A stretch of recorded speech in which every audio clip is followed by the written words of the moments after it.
Cette année, le Challenge Innovation est assez particulier car nous avons décidé de collaborer avec des médecins afin d'identifier des besoins en amont pour pouvoir donner plus de consistance au challenge.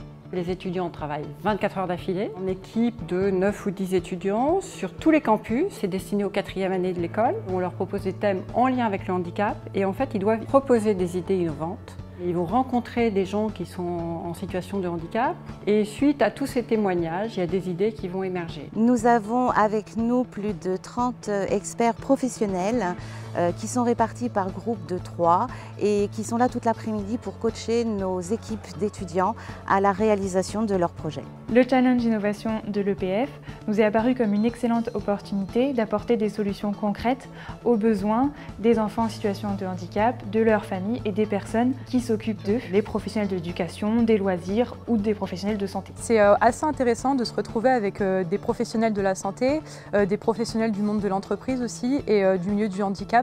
Et donc tout ça réuni pendant 24 heures fait qu'on apprend plein de choses et qu'on découvre énormément. C'est un vrai plaisir de travailler avec eux, de répondre à leurs questions. Et les solutions qu'ils apportent sont très intéressantes et sont réalisables en fait la plupart du temps pour des produits futurs.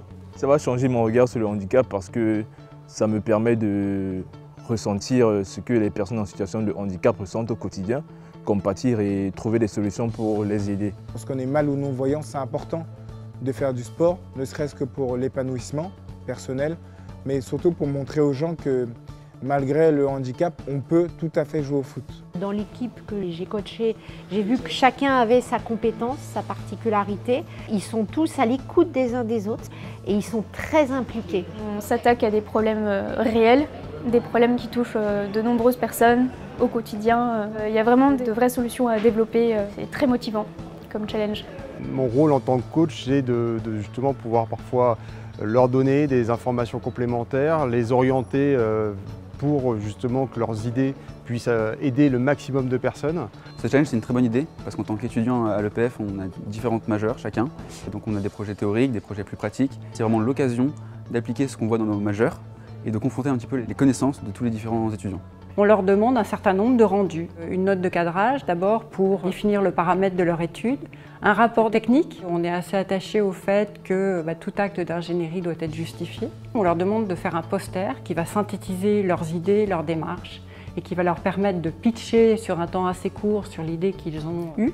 Lors des soutenances devant les entreprises, une présentation PowerPoint et une vidéo, je dirais un peu d'accroche marketing, qui se doit d'être très percutante, qui dure à peu près 3 minutes. Les ingénieurs de l'EPF, c'est les ingénieurs de demain. Donc c'est important pour nous aussi qu'ils puissent avoir tout le bagage suffisant et nécessaire pour faire une belle société demain. Si je devais résumer cette expérience en 3 mots, je dirais ouverture, car on est amené à élargir nos connaissances et notre vision de l'entreprise. Ce serait concret. Et beau pourquoi? Parce qu'on se retrouve tous pendant 24 heures au sein de l'école à relever des défis pour des causes qui nous tiennent à cœur.